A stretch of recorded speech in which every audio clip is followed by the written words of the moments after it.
Merci d'être avec nous sur iTélé. Maître Éric Dupond-Moretti est notre invité ce matin. Bonjour. Bonjour. Et merci beaucoup d'être avec nous. Vous êtes l'avocat du roi du Maroc, Mohamed VI. Les deux journalistes qui ont été mis en examen ce week-end pour avoir organisé un chantage du souverain se défendent aujourd'hui et dénoncent au fond la version qui est racontée depuis plusieurs jours. C'était assez prévisible qu'ils essaient de se défendre. Vous n'êtes pas surpris par cela? Non, pas comme ça. C'est-à-dire? Ils ont oublié qu'ils ont été enregistrés. Oui. Vous voyez? L'enregistrement ne raconte pas tout. Non, mais Parce que l'enregistrement raconte en gros qu'ils ont accepté de l'argent. Non. Reste à savoir comment ça s'est déroulé avant. Non, vous ne les avez pas lus, contrairement à moi. Par exemple, Éric Laurent dit c'est le palais qui me propose l'argent. C'est pas vrai. Il est en... Ça, c'est la pierre angulaire de leur défense. Oui, c'est la pierre angulaire de leur défense, mais c'est une pierre fragile, friable. Parce qu'en réalité, quand il est en face du représentant du palais, qui est un de mes confrères, il dit « je veux 3 ». Et le représentant lui dit 3 000 et dit non, 3 millions. Et il va préciser d'ailleurs que c'est pour sa retraite. Il va indiquer aussi que Mme Gracier a un élevage de chevaux et que donc cet argent serait le bienvenu pour l'avoine des équidés, vous voyez? Alors, les deux journalistes reconnaissent, depuis le départ, finalement, qu'il y a eu cet échange au sujet de l'argent. Mais ils disent tous les deux que c'est l'avocat du roi qui, le premier, mais je viens de vous répondre. Évoqué, oui. Mais je sais qu'il est très tôt. Dans un premier... Non, mais là, vous évoquez la somme, le montant. Non. Le montage premier... financier. Non. Écoutez-moi, le premier qui parle d'argent, c'est Éric Laurent. Pour sa retraite, pour l'élevage de chevaux de sa petite camarade. Elle va d'ailleurs, elle, évoquer le montage d'une société offshore et exiger des coupures inférieures à 500. Vous vous en voulez plus? Monsieur Barbier, est-ce qu'il vous est arrivé souvent de vous retrouver avec 40 000 € sous l'écharpe rouge? Jamais. Jamais. Mais moi, je voudrais savoir qui les a enregistrés. La police française ou les services secrets marocains? Ah non, sûrement pas les services secrets marocains. L'avocat lui-même? Alors, l'avocat lui-même, mais sous le contrôle de la police, parce que... Non, attendez. Le mal est décidément partout. Vous venez me menacer. Vous revenez me menacer et je vous enregistre. Je suis dans la légalité la plus totale. Et je transmets, dès la rencontre, dès la fin de la rencontre, mon téléphone, mon iPhone en l'occurrence, on va faire de la pub, à la police et une retranscription est faite. C'est non seulement à l'initiative, mais également sous le contrôle du parquet, de la police et des 3 juges. Qu'est-ce que vous pensez? Que c'est préenregistré avec la voix de M. Laurent qui aurait été amené sur le truc? Non, faut être sérieux. L'avocat du roi aurait demandé des sources. C'est pas très... Non, mais ça, c'est ce que... Non, mais écoutez-moi... De la presse. Est-ce que c'est vrai ou pas? Non, c'est totalement bidon, ça. C'est Éric Laurent qui contacte... Écoutez, Éric Laurent, il y a des années, il fait un livre sur Hassan II qui est un livre hagiographique. Il dit tout le bien qu'il pense de ce régime. Puis, il va essayer d'obtenir des réunions, des rencontres avec Mohamed VI, qui va les refuser. Alors, il passe de laudateur au statut de racketteur. Et entre les deux, il fait un bouquin qui est un bouquin qui dit du mal du régime actuel.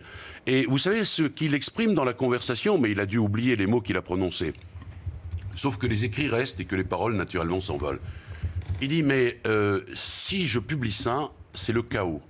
En fait, il vend son pouvoir de nuisance 3 millions d'euros. Qui avait-il dans ce livre? Rien de plus que ce qu'il y avait dans le précédent. Ouais. Et ça, donc... Mais d'ailleurs, il nous a annoncé qu'il allait le publier. Alors voilà, on verra bien. Il y a une question importante. Là, revenons au droit. Vous qui êtes un homme de loi, vous qui êtes avocat, il n'y a pas eu d'échange d'argent? Ah si.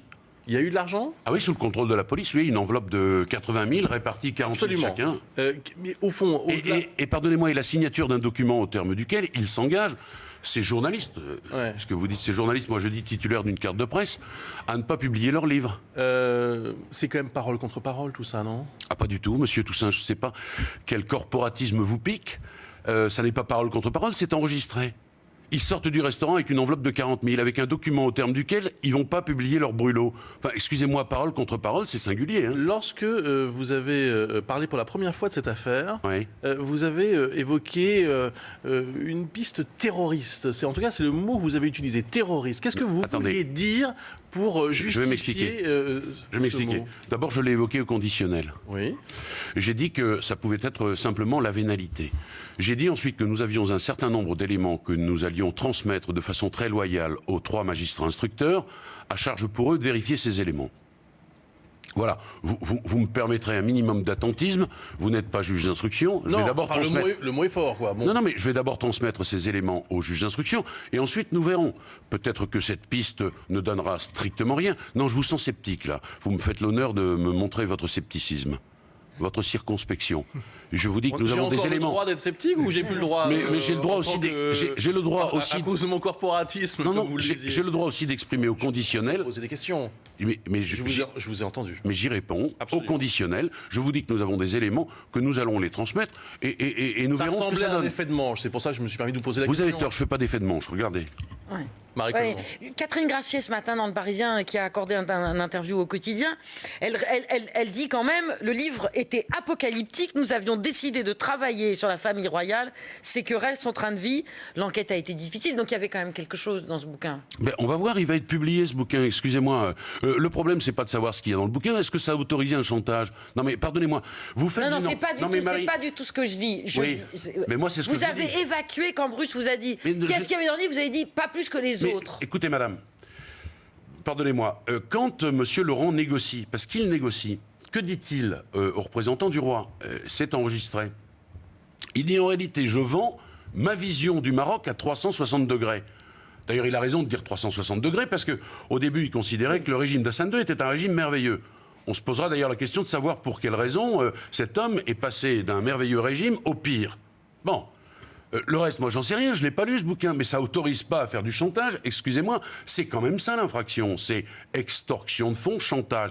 Et je lis par exemple, sous la plume de Monsieur Bourdon, mon confrère. Qui défend Éric Laurent. Il a raison d'ailleurs, parce que la chance sourit parfois aux audacieux.